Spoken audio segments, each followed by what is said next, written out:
Hello everybody, welcome back to my channel for part 2 of the DNML saga. In this video I'll be doing some fretboard care and the wiring.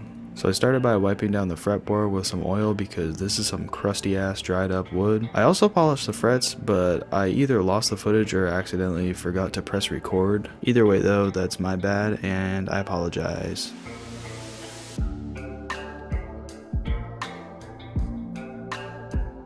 After this, I started feeding all the wires from the three-way switch down to the control cavity.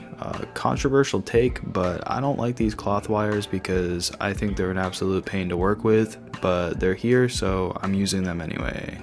For pickups, I'm going to be using the Seymour Duncan parallel axis for the bridge and the Seymour Duncan jazz for the neck. I don't know how they'll go together, but we'll see. They should be fine, they're both good pickups. But as you can see, I'm just struggling to feed in some more wires and get these pickups mounted on here. And then here I am just screwing them in.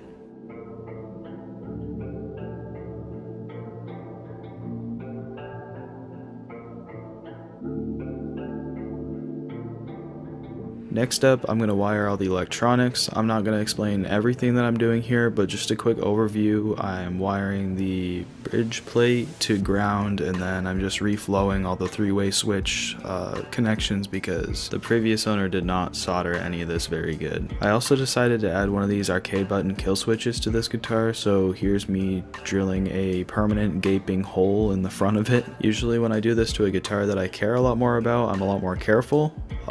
So I'm sorry that you have to see this absolutely barbaric act. Also, I usually use 24mm arcade buttons for this, but this one's a 30mm, so it's pretty huge and I had to file out some extra on the side for it. And here comes the bulk of the wiring. Actually, it's not that much because all I'm doing is a master volume. I put the tone pot in anyway just because, just so the hole is filled, but other than that, master volume, kill switch, 2 humbuckers, and an output. So yeah, pretty simple, just connecting wires to where they're supposed to be.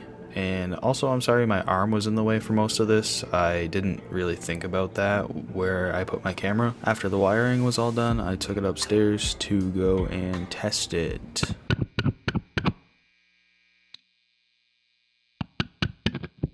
Since I don't have strings on the guitar, I just tapped a screwdriver on the pickups to make sure that everything was working exactly how it was supposed to.